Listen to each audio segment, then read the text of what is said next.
We might not be conscious of it, but all of us carry beliefs about money that shape our financial decisions. Some of these beliefs serve us well, but others get in our way. The tricky part, it's very difficult to challenge our own assumptions. We need someone else to ask the awkward questions. For example, will that actually make you happy? Chris Budd is an expert in financial well-being. We all have our own relationship with money that will have stemmed from lots of different accumulated experiences. Every time we have an experience, that creates a reaction which either confirms or denies that experience, which creates new experiences. And so we go round this cycle over and over and over again until we build our value set. That's why we all have our different beliefs. That's why we all have our different values. The trouble is, beliefs are not always truths. Sometimes we might believe things that aren't actually real or true. And if they're leading to poor decisions, we would call those self-limiting beliefs. Even when they aren't true, these beliefs can quietly hold us back for decades. They almost become part of our identity. So somebody might say, I'm not very good with money. Now that's not actually true. How could you be not very good with money? It doesn't really make any sense. But they're telling themselves that fact, and therefore they will probably be not very good with money. Somebody might say the stock market isn't really for me because maybe they went in once at the top, it went down and they lost money. Well, that means that their experience led to this belief which stops them going into the stock market again and is therefore a self-limiting belief.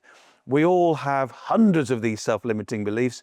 Some of them don't make much difference, but some of them can lead to poor financial decisions.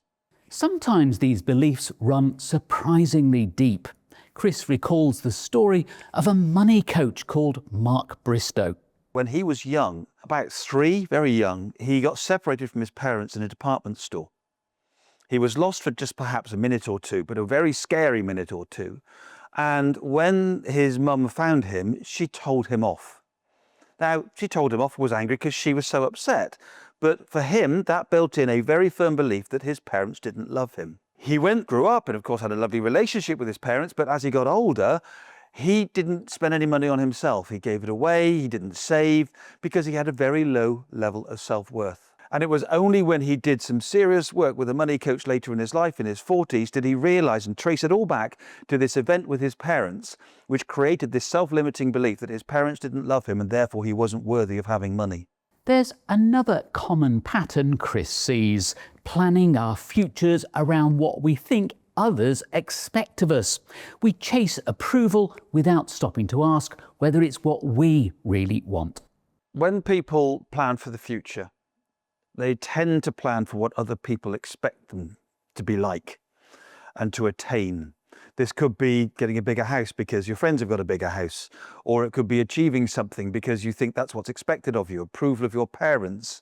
And that is a type of self-limiting belief. If we spend time, again, preferably with a third party to help us unpick some of this stuff, we can start to build a plan for the future that will keep making other people happy as well, but only where it will also make us happy. Maybe the approval of others isn't always the best thing for us. Maybe achieving glory isn't actually going to make us happy, but maybe we should be creating a path to things that we know for sure will be actually making us happy and breaking that self-limiting belief. We can't escape our beliefs about money, but we can examine them. And that's where a good financial planner comes in. Not just to manage your investments, but to help you understand what your money's really for and whether your plans will actually lead to the life you want.